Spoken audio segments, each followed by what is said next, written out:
Questão 11 de Química da FUVEST 2014 aborda um conteúdo pouco frequente, mas que causa discórdia. Ebuliometria.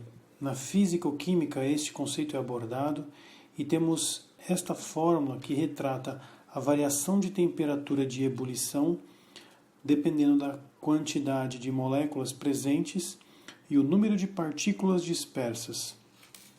Este número de partículas é o que mais causa problemas aqui.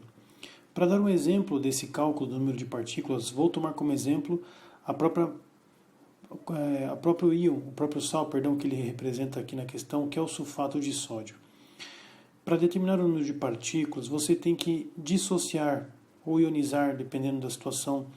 E aqui nós temos sódio e sulfato. As cargas e o balanceamento é necessário aqui. Temos 2 mols de sódios e 1 mol de sulfato, o que totaliza 3 partículas dispersas nessa história. Esse cálculo vem com estas reações, importantíssima, para conseguir concluir a lógica dessas soluções e as suas variações de temperaturas, que aqui eu coloquei. Perceba que as temperaturas que foram apresentadas na questão, eu modifiquei e coloquei a variação em relação à temperatura padrão de 100 graus Celsius. Portanto, aqui estão as variações de temperatura. É importante agora nós fazermos esse mesmo cálculo agora nessas partículas que estão nas soluções de testes. Nós temos NaCl, são 2 partículas. Então aqui eu preciso multiplicar por 2 a concentração desse sal, o que vai dar 1,0 mol por litro de partículas. O mesmo se aplica aqui, multiplicando por 2, temos também 2 mols por litro de partículas. A sacarose, como que eu devo interpretar? Como uma molécula orgânica, as moléculas orgânicas elas não dissociam ou ionizam. Portanto, nós temos a vantagem de ser sempre uma partícula dispersa, não havendo nenhum fator multiplicativo que corrija. Portanto, aqui basta multiplicar por 1, dando meio mol por litro de partícula dispersa. Cloreto de cálcio. Cloreto de cálcio vai apresentar 3 partículas, 1 cálcio e 2 cloretos.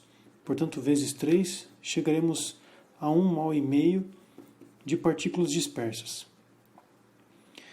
Um detalhe, na questão ele apresenta um sal com uma concentração de 1 mol por litro e a glicose 1 mol a cada meio litro. Portanto, nós vamos interpretar aqui como sendo 2 mols por litro. E como não tem um fator de correção, fica apenas 2 mols por litro. Já no caso do sulfato de sódio, nós percebemos que existe esse fator de correção, 3. Portanto, 3 mols por litro. Agora, vamos tentar entender a lógica da relação entre o número de partículas dispersas e a variação de temperatura. Começando por aqui. Nós temos meio mol por litro de partículas e 0,25 de variação de temperatura.